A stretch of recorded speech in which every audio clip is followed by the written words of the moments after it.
Hey, what's up, everybody? I'm Justin Young, and that man right there is none other than Josh Tec. Welcome to the Fastbreak, the Hoopsing Weekly podcast right here on YouTube or any social media platform that you find our beautiful faces. Josh, how you doing, man? I'm doing pretty good. I think the Atlanta weather has gotten to me. I got monsooned on the other day, and so I was, freezing cold with just nothing but wet clothes on. So I think that's what you can hear in my voice. But it's all good. I've been through worse. No question, no question. It's kind of an interesting month, right? Where August, at least in years past, has always been kind of a nice quiet month. We can kind of breathe a little bit after a busy July. But that is not the case. You were at the Elite 24 camp or All-Star game and practices and all that stuff. We had a big reclassification with Cooper Flagg moving from 24 to 25 or from 25 to 24, which kind of shifts everything around for us on the ranking side of things and conversations. So a pretty busy week. So hopefully your head cold doesn't slow you down too much so we can make it through the fast break and talk about the things that we want to talk about this week. One good thing over the last week is that we didn't see any major conference realignments. So all is right in the collegiate world. Yeah. We don't have to worry about the skies falling for this week at least. Yeah, I have a feeling that another shoe is going to drop in that regard sooner than later. But I think so. For now, that's all quiet on that front. For now, it is. Fingers crossed. I do think that this was a pretty significant recruiting week, and we talked about that already on the commitment matchup. So make sure you go find that link and go check that out and click onto that and find what we thought about. We talked about 7 guys and their commitments. Floyd Badunga going to Kansas being the big one. Cam Scott to Texas. Peyton Marshall, Missouri. So some big ones that we talked about on the show. Notre Dame had a good week. But really the big conversation, I think, 2 parts was Cooper Flagg moving from 2025 to 2024, which I think now gives us a definitive number 1 guy in the class of 2024. We've always talked about this. Who is it going to be? Who's going to be? We've had endless podcasts about that. The big man from Maine / Montverde Academy decided that he was going to go ahead and move up, is going to be a guy that's going to be consideration for the number 1 pick in the NBA draft after a year of college. So a significant move for college basketball recruiters. Let's talk about this for a second and break this down in a couple of ways. I want to talk about what this means in 24 and like the recruiting side of things, like what schools are going to be real players here. Okay. We'll talk about that. We'll talk about really like the gap between Cooper Flagg and everybody else in 2024. I think that's something we need to talk about. And quite frankly, where does Cooper Flagg kind of stack up in the last couple of decades? Give some historical context to where he is. And then maybe talk about like the best overall players in high school basketball. Then we'll kind of move over to the Elite 24 and talk about that here on the show. So let's kind of dive into it. Cooper Flagg in 2024. Let's start with the recruiting part of it, okay? Obviously, this shifts the landscape for a lot of people. I think Duke's going to be a real player here. I don't think there's any secrets about that. What other schools may be in the mix here for him before we kind of get into this conversation? It seems like it's just going to be a battle of the bluest of blue bloods, right? I mean, Cooper Flagg is Cooper Flagg. So I mean, honestly, all of the buzz around Cooper Flagg has always been Duke. So I think it might be a Duke and everybody else conversation right now. But I just imagine that any school that you could imagine would be in a conversation for a number 1 player in the class will be in a conversation for Cooper Flagg. I just think Duke is just kind of ahead of the pack right now. But who knows? Maybe Maine will get him. Hey, I'll be all about the Bears pulling a shocker off. I think it'd be really great. Yeah, I think so, right? Like Kansas will be in there, Kentucky, you name it, UCLA, Texas. I mean, every school wants him. Yeah, everybody wants him, and they should because he's such a dynamic talent and a guy that I think really does bring something different to the table. We saw him really level up this year at the Peach Jam, the USA, Nike, all the big showcase opportunities. He's been phenomenal, and the buzz has been tremendous about him, and rightfully so. And I think when we look at this 24 class, man, we've been talking about it for so long, like who's the number 1 guy? And we've made so many cases for so many different players. And now Cooper Flagg comes in. And now I don't even know if we've had a more definitive number 1 guy in actually like the last 4 or 5 years that we do now have with Cooper Flagg. I mean, instantly he locked himself into the number 1 position for us in 2024 and everybody else for that matter, but that he's in there. Instant impact as a freshman, is he like – do you think Cooper Flagg and the state of college basketball that we're in, where basketball is older, right? You've got to be 20 plus years old to be an impact guy in college. Does he have a chance to be National Player of the Year as a freshman coming in college? Is he that good? That's a tough one. I do think he is that good, first of all. So let's go ahead and say that. I do think he is that good. But I Sure. just think that the way college basketball is trending right now is that, like you said, it's a little bit older. I think that he probably won't be.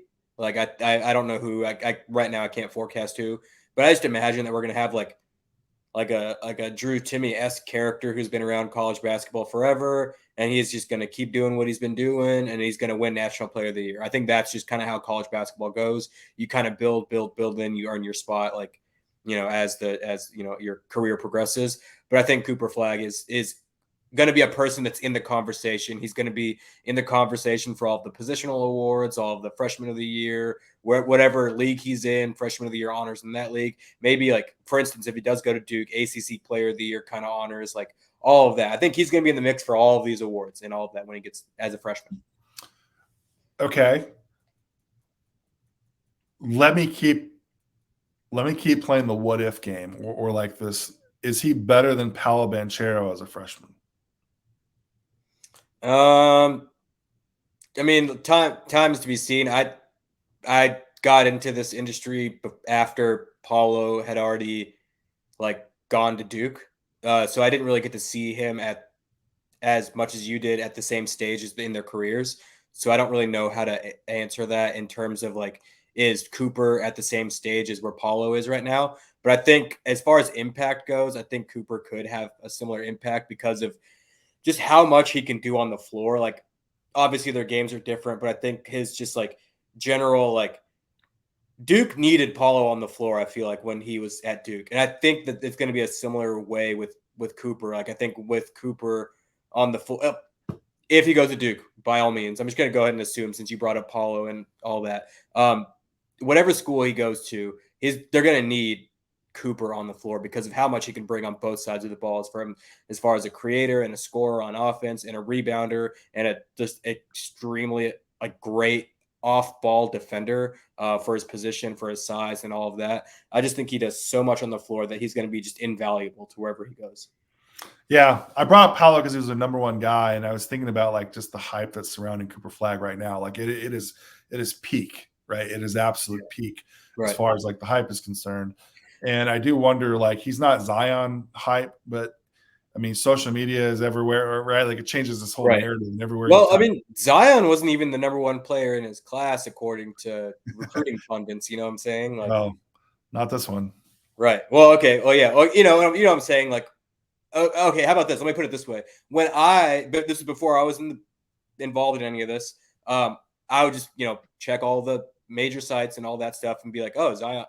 Zion Williamson's like, well, what was he like, fifth, sixth, seventh, somewhere in that range? Like, he wasn't number one. RJ Barrett was consensus across the industry as number one, but then Zion ended up being number one. So I guess that just kind of shows you where they're at different types of Yeah, I think the hype, and the hype was always there with Zion. Like that was the part that I never quite understood, right? Like if you thought he was the most explosive and most athletic and most powerful guy you've ever seen, then why wouldn't he be number one? That's another question for another day.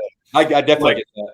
With Cooper Flagg, like certainly has the most hype of anybody in this class, of any of the classes, really. Yeah. Even more than Cam Boozer. That Cam Boozer, as we went into the travel season, I think you and I are both on the same page that Cam Boozer was the best high school player in the country. And I still feel really strongly about him being there. Obviously, Cooper Flagg. He's in the conversation for sure. Like, easily. No doubt. And then I do wonder too, like, is Cooper Flagg even the best prospect in the high school basketball right now? I think there's probably like maybe like a top 5 to 6 players that you could bring up. Who are they? I would say, okay, this is just going to be like names off the top of my head, not in any order. Cooper Flagg, Cameron Boozer, AJ DeBansta. I think some could put Darren Peterson in there. I think some could put a guy like Tyron Stokes in there. Obviously, like super high on a guy like Ace Bailey and his long-term upside. So I think like there's just like 6 to however many names that if someone made an argument for, I wouldn't be like, no, that's wrong. I'd be like, oh, okay. Yeah. I could hear. I think if I was an NBA general manager, AJ would be my number one non-collegiate player in the world. I do. Yeah, and you know what? I would probably agree with you. Just seeing what he's done in the 17U division and like seeing where he's done, like at every step that I've seen him at, from CP3 Yeah. camp to EYBL to NBPA top 100 camp to whatever, like he's been doing it against all kinds of competition, elite, older, whatever. And he just looked like the best player on the floor every time I've seen him. So I can 100% agree with that. Yeah. And I think, Cameron Boozer is going to be who he is every single time you see him, right? An unstoppable force. I still think even when he played Cooper Flagg, I think Cooper had some hard time against Boozer defensively. Yeah. I thought Boozer beat him up really, really well when we saw him play at the Peach Jam. I really like they brought Darren Peterson up because I do think Darren Peterson long term, I think could be a Dwayne Wade type of player. I really do. I think he's a tremendous, tremendous player on both sides of the floor, an absolute dominant scorer. I think if you can be that good and not be in the conversation and underrated per se, at least in this vein, he certainly fits in that space. I think Darren Peterson's an absolute killer. And honestly, like the way the game's played in the NBA now, like if I'm an NBA guy, I gotta think Darren Peterson really hard about being my number 2 guy, honestly, truly. And I know people are gonna watch this and go, "You're such a moron. Like, why would you say that?" Well, go look at the NBA and like go tell me if the game isn't dominated by guards like him right now. And I think Darren Peterson has. I don't disagree. That's why I put him up in that conversation. Yeah, I like that you brought him up. I'm gonna throw a guy that I wouldn't put in the conversation right now, that maybe by this time next year we are talking about in that conversation. I think that's Caleb Wilson. I think that he's just continuously leveling up. And if you look at him, you see him, you're like, oh man, you still got room to grow. Like as far as like physically, like he's still kind of got that like that lanky kind of build and all that stuff. So I think physically and like as far as his game goes, I think that there's still room to improve there. And I think at some point in time we could either be having this conversation next year about where he kind of fits into this whole thing, or like down the line be like, oh man, you remember when he was just this kid? Now look at him, he's one of the best players in the whatever. I think it's a really fun conversation because I do think, to go back to the original question about the value of Cooper Flagg, I do think he can be National Player of the Year as a freshman. I really do. Yeah. Like I don't think the talent is like that great in college basketball right now. Right. And Cooper Flagg is leveling up at such a tremendous pace that, again, I thought it was Cameron Boozer going into the season. And I feel like that gap's got a real wedge in between it now, between that conversation, at least for those guys, that I could see Cooper Flagg coming in. He just keeps leveling up. That confidence keeps growing. Yeah. And again, it may just be more about the roster that he joins and the talent that's around him. Like I don't think he's going to take an Anthony Edwards approach and go pick a school that doesn't have quite the talent around him and goes and does whatever he wants and doesn't really, barely, finishes 500. He won't do that. But I do think Cooper Flagg has the ability to go out there and go kill it and be National Player of the Year as a freshman. I think that's, if I were a betting man, I would put those odds probably pretty high, like honestly, like plus 500 maybe. Like I don't think it's too crazy to think. No, like I mean, going into I guess what it would be next season, he'd probably be, or whenever it is. Whenever it is, I'll probably have him at like top 5 like conversation National Player of the Year. Sure, I just have to see who else is like around at that point in time. Sure. Like you said, the game's trending older right now, and I just imagine like there's being like an older guy who you're like, oh, this guy's probably going to be in the conversation as well. Well, I when it all comes down to it, too, I still think AJ is the best amateur player in the world. Yeah, and honestly, like there is scuttle about him reclassifying to 2025, so we could have this conversation then. And then also, I can't remember where it was. It might have been on like a different podcast or something like that. I also heard mention that Darren Peterson might be able to go to 2024. So like, who knows? There's could be all kinds of movement. We could be having this. I think it's the state of like, why am I like? We have so much high level basketball being played at the high school level now that I do wonder if guys are just like, okay, I've beaten the game. Yeah, you know what I mean. Like I've accomplished all the levels, and now I just want to go level up and go do that. Which if you can age wise, you might as well. Like I think. What's that? If you can, as far as like your age goes, and like you're good enough, like Cooper Flagg, he puts up monster numbers wherever he goes, and his age matches him leveling up. So I think that's just a no-brainer. Yes, go do that. Well, I think academically, if you have all the credits to graduate early, you might as well. Right, exactly. But like some guys do it and they're a little bit too young, a little like they haven't proven themselves that much, and then they kind of struggle. So that's why I throw in age, and that's why I throw in like if you like you said, if you've beaten the game already, go play on hard mode. But like we've seen plenty of guys do it in the past where you're like, oh, okay, that got reclassed. I think he's just trying to get his. I think he's trying to get everything started too early, and it just doesn't materialize, and it just Sure. ends up struggling early. I think with a guy like Cooper Flagg, I think with a guy like if he does it, Darren Peterson, if Cameron Boozer decided to, I think they could all, do that and succeed. Yeah. Let's pivot. Let's talk about the Elite 24 for a second. Obviously, the game, Mother Nature. I mean, listen, I lived in Atlanta long enough to know that after 4 o'clock, it's pretty much going to rain in Atlanta every day. And it did. And so the game didn't go off as planned on August in TV. Atlanta, not the best time to plan an outdoor event. But I do think that the practices were always more valuable anyways. We know a lot of NBA teams were there. You were there over at Core 4. Give me like your big takeaways from that right out of the gate. Was there a definitive top guy? Was there a definitive theme? Like, what do you feel like you learned from those practices there over at Core 4 for the Elite 24? I guess if I had to ask, if you're asking me about a top guy, I guess I would have to go with Ian Jackson. He was just the most consistently good on the 2 days that I was there for the practice session and then the scrimmages. He just did a lot. Like, it was really impressive. I don't get to see him very often just because we're always running events when Adito's running. So I just never get to see him that much. And him being out of the region, I don't get to see him during the high school season a whole lot. So it was just really great to see Ian Jackson kind of come to Atlanta, come to my backyard to where I could see him in person. And he was just really delivered on all the stuff that I've seen on film, really athletic, really impacts the game in so many ways, scorer, passer, this, that, and the other. I thought he was the most consistent player across both days that I was there. Also, the reason I think I have all this is because on the second day, the scrimmage day, it was monsooning in the morning, like some of the hardest rain I've ever seen. And it was just like going into the cold basketball gym, just kind of with nothing to dry off with. You're just kind of cold and no comfort. I think that's why I ended up like this. The term monsoon makes you laugh because I moved out here to Arizona. Anytime it rains, like literally, like it could be like a sprinkle. Every person that's a native Arizona, my wife included, calls it a monsoon. Oh. And I just laugh. I'm like, it's not a monsoon. It's just rain. Well, you know that it rains a lot in Atlanta. This was some of like the most like torrential rain that I've seen all year. It was like the streets were flooded. So walking to the gym, I stepped in a puddle, shoes got wet, rain jacket soaked, everything underneath the rain jacket soaked. So it's just like, I'm just freezing to death today. Yeah, that's a monsoon. The rain out here when it rains is rain. That's why I imagine this is all going on. Fair. But it's not a surprise that a guy like Ian Jackson shined at this, because I think like big personality on the floor guards are always going to shine in this type of setting. 100%. Excuse me.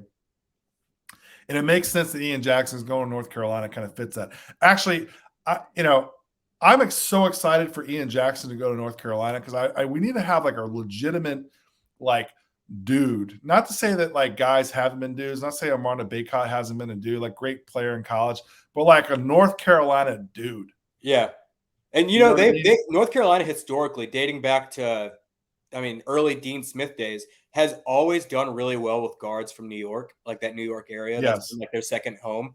And I think Ian Jackson kind of fits that. He's got the swag. He's got the ability as far as being able to play kind of with the ball in his hands, off the ball, athletically. He just kind of has like, when you look at him, you're like, oh yeah, that's one of the best players. Like you can just like, he radiates like one of the best players in the class. Sure. You know what I'm saying?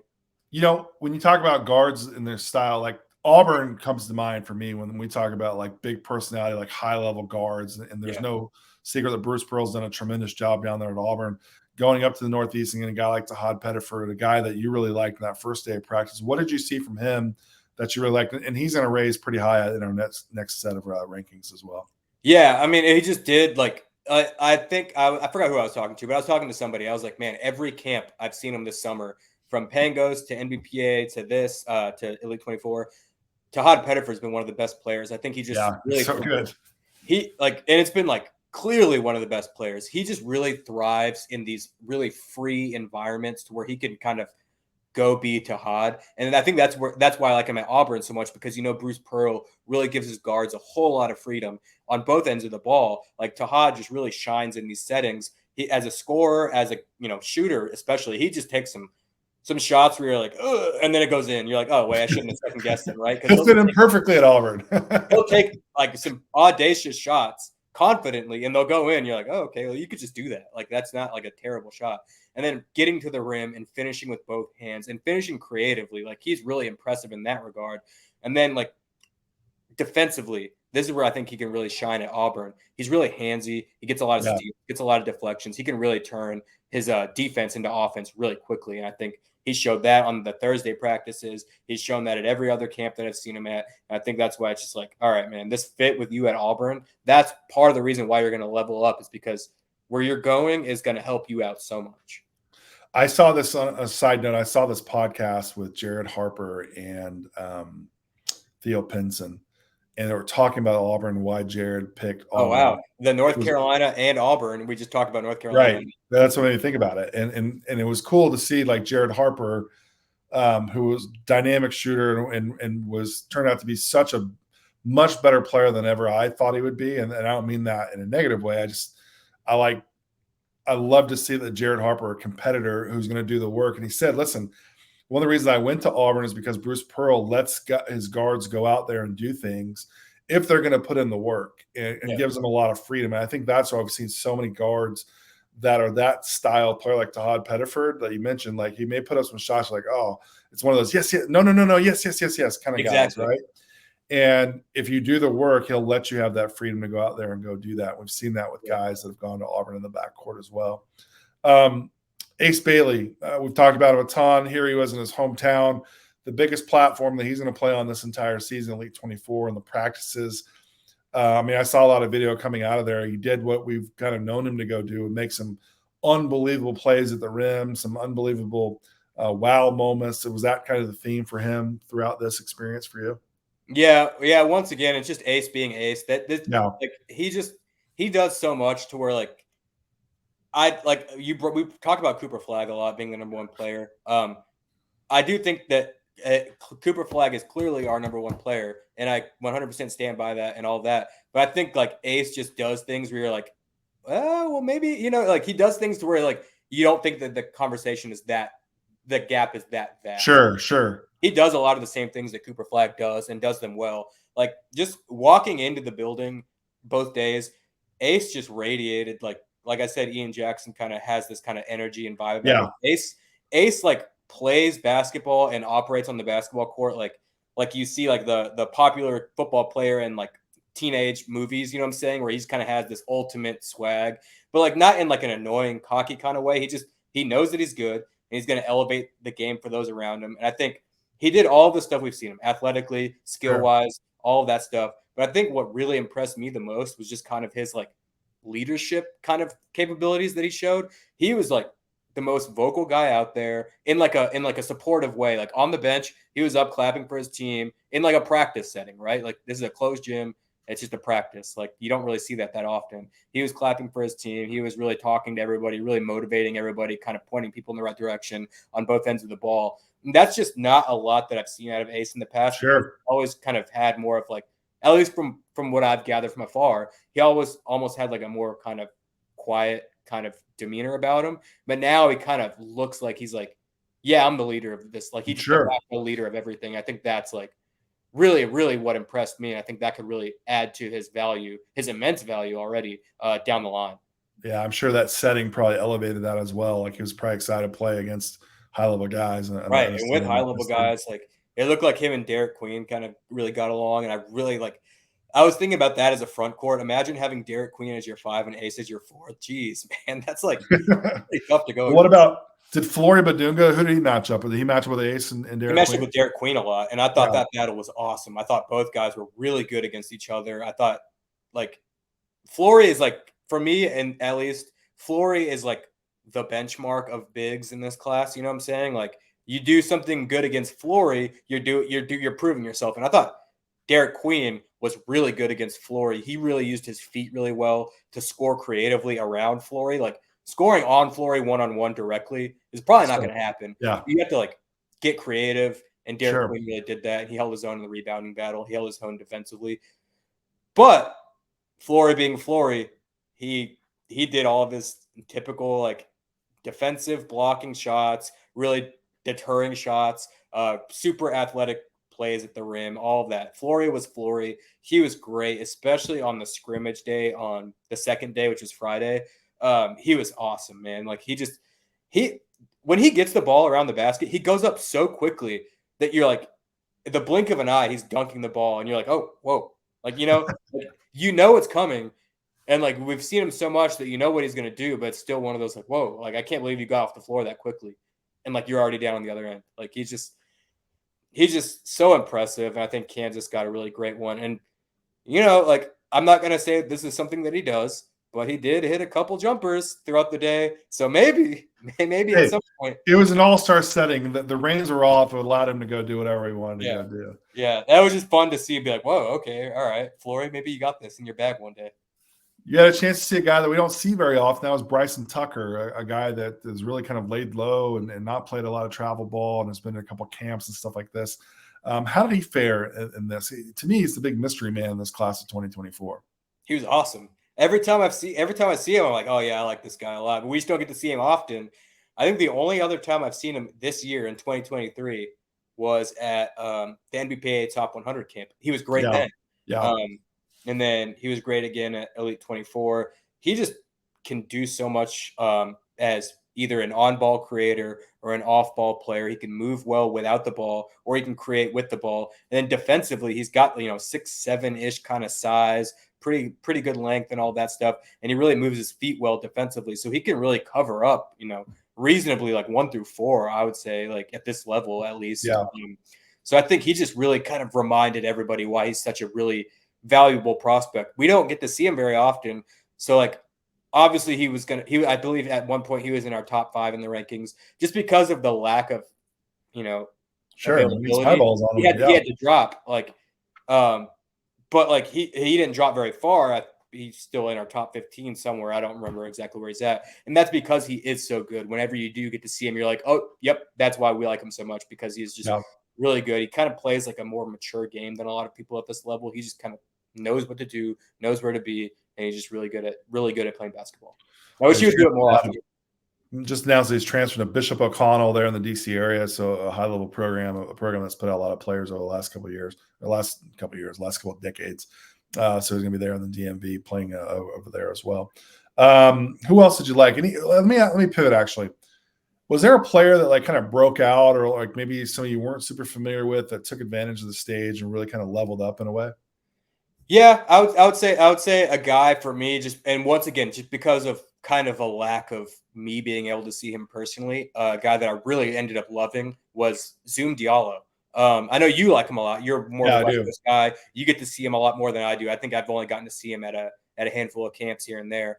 But I thought, where he's succeeded in the past from my film sessions and from what I've seen him in camps is as a scorer. But this at the 2 days at Elite 24 that I got to see him at, he didn't score the ball very well. But what he was elite at was his passing. He was really good at kind of getting into the teeth of the defense and finding little angles to get the ball to people and putting them in position to be successful. He really showed that, like, yes, he is a true point guard, and that he can really be one of the best point guards in the 2024 class. And honestly, I think he might be one of the best point guards just in general. Like, regardless of class, we know there's some greats in 2025 and then below. But I think that he really kind of proved himself as like a true point guard. And like, he went to, like, his effort was great because it showed that you don't have to be a scorer to really impact the game. He got his guys involved and was able to kind of let them be the scorers and him be the kind of creator for everybody. And I thought he did a really good job at that. Another guy that I was really, really impressed with, especially on the second day, was Sir Muhammad, who just committed to Notre Dame. Yeah, Notre Dame. Once again, like, he's another guy, maybe like a 6'6" or so wing. Traditionally is what I would put him as his position. That he's always been impressive as a distributor, as a passer, and all of that stuff. But on Friday, it was his scoring that really kind of shined. He was really hitting shots consistently from mid-range out to the 3-point line, and he did so, consistently, like I said. And that was really great to see. If he can continue to do that, in addition to his playmaking ability, his creation ability, I think Notre Dame's going to get a really good steal in this class. Yeah, we're huge fans of him here at Hoopsing. We've seen him quite a long time. So make sure you go check out hoopscene.com. Go check out Josh's notebooks from the event. Obviously, I know if you're looking for the game on Saturday, was it Saturday? Yeah, Saturday. Obviously, it rained out, so we didn't get to see it. That's why you got to check out Josh's stuff. Get the notes from inside the practices. That's where all the real important eyeballs were, the NBA scouts and whatnot. We're all there. So go make sure you go check out Josh's content coming up this week. Listen, we got a busy month ahead of us still. Josh is going to be at the CP3 Rising Stars camp at the end of the month. I'll be at the Pangos All-American Festival in Long Beach in a couple of weeks. So we have a lot of stuff coming up here on the site. We're also going to be updating a lot of rankings. So make sure you go check that out. And then let's pivot and kind of end with this. We got a lot of preview camp invites coming out for our elite camp. That's 26 and 27 players. We also have our Georgia camp and our Alabama camps. We got invitations going to be dropping all week long, all really the next month or so on Hoopscene Twitter, Hoopscene GA Twitter, Hoopscene AL Twitter. So make sure you go log on to that and keep your eyes out for that. Or you can go to hoopscene.com/events and you just go register. They're right there. You can go find your camp that you want. We got camps for middle school players, for girls players, for boys players. So we got camps for just about everybody coming up here in the fall at hoopscene.com. So plenty of events and opportunities for you to go play and go shine on it. So go check it out. Josh, this is good, man. Appreciate you getting there. Get better. Go drink some tea or whatever you got to go drink. Get yourself a whole back. thing of water right here, so I'm working. I love it. Stay hydrated. So working on it. For Josh Tec, I'm Justin Young. We appreciate you watching the Fast Break. We'll see you next week right here on hoopscene.com.